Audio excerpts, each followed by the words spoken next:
All right, welcome back to Market Day Report. I'm Scott Schulte, otherwise known as the Cow Guy. It's Friday. You got that Good Friday feeling. We just had a USDA number. It was interesting enough. Let's see where the market's trading now on the back of it. Let's take a look at corn. What's corn market doing in Chicago?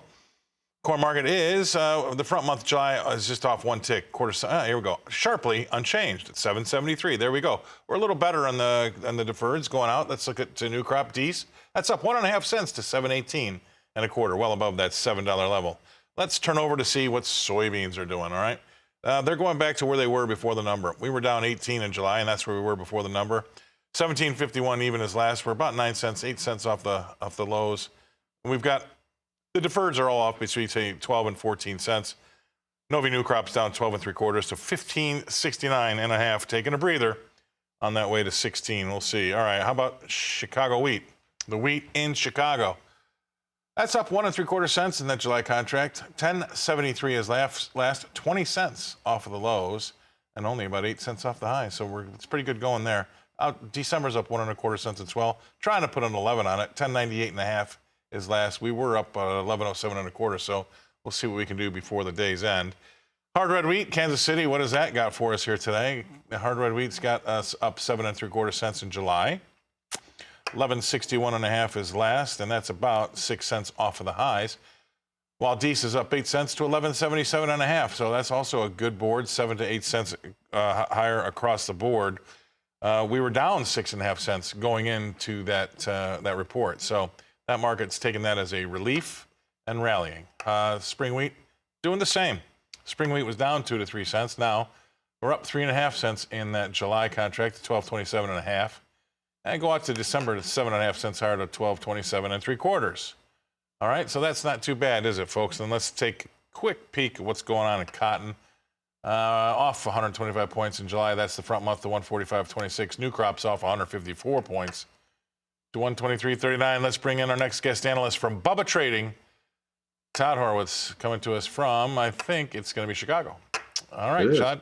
All right, I just rattled off a bunch of numbers. We had that WASDE report. You've probably seen all those as well. Nothing too shocking, really, if you would ask me. I mean, nobody really expected anything anyway. We had the CPI, which was shocking. And here we are with these numbers. It was almost like, Todd, we got over this WASDE and the market took a little bit of a breather of relief. I would agree with that, Scott. I mean, look, we have so many issues that we're dealing with right now that it's scary. And this is typically a very slow, light time of year in the grain markets anyways. And you see some price action occasionally. But really what's concerning here is the CPI and up soon to come, the PPI, and also the real lack of any volume right now. I mean, you can look at almost any market across the board, and there's very little participation, which makes it even a little bit scarier. I mean, are these markets moving around on small volumes? Is that what you're trying to tell me? Yeah, they're moving on nothing. I mean, from the grains to the equities, we're virtually at about half normal volume for this time of year. And that's already light to begin with. So that brings, the question, what are we going to do? I mean, you've got, crude is down a little bit today, but it's at 120. You've got a lot of things very inflationary to tie into that CPI number. And the number that they report is probably, if you multiply it by 3, that would be the correct number. Right, and you're right. Crude is just underneath 120, and that's going to make everything more expensive. And that's going to be a hard thing to swallow when it comes to running your marketing plan as a farmer. And so looking at everything, from the 40,000-foot view, Todd, where do you think this puts us going forward when it comes to, say, the ag markets in particular? Well, I think the ags are going much higher, Scott. Look, we've got a lot of reasons to believe that they're going higher. Certainly, we're much higher than we've been. And, I think we're going to make all-time new highs across the board. I think the next time beans come out of the teens, it'll be in the 20s, not in the 12s.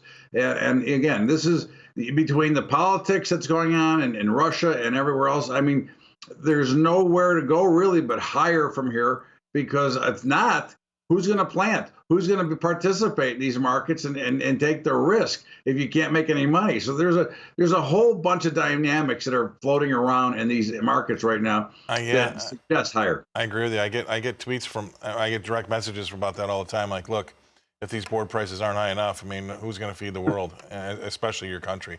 It's interesting. It's an interesting, actually scary thought. But stay right there. We're going to go away. Pay some bills. We're going to come back and talk livestock with Todd Horowitz, Bubba Trading in Chicago after this.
All right, welcome back to Market Day Report. I'm the cow guy. Why don't we use that as a segue to take a look at what these cattle prices are doing in Chicago? How about live cattle? Let's take a look. Yeah, I tell you what, it's a steady easier. Like I said the last time around, if you would have called me on the floor, asked me what's happening in live cattle, we're off, in August is off 65 cents to 136.55. We're about, 45 cents from the lows, but really there's a $1.20 range, so there's not a lot going on. So we're going to say that this market's really quiet, steady, easier.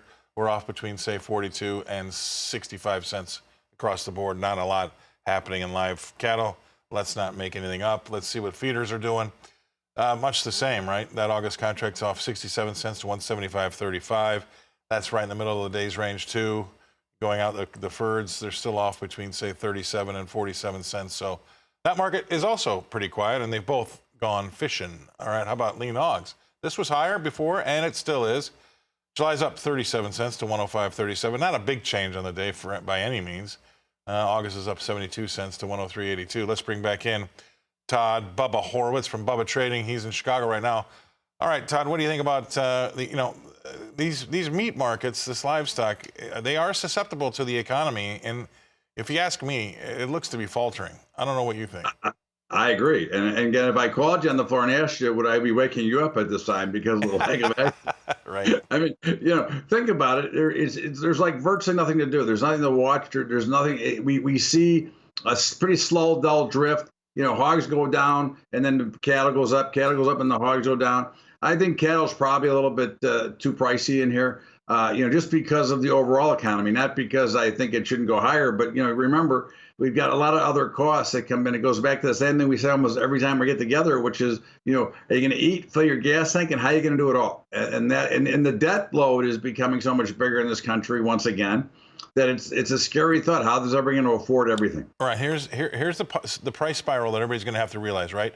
Somebody said it to me really simply this morning. I can't remember who, but it was customers have no more money. They've spent their savings and they're now jacking up their credit card bills.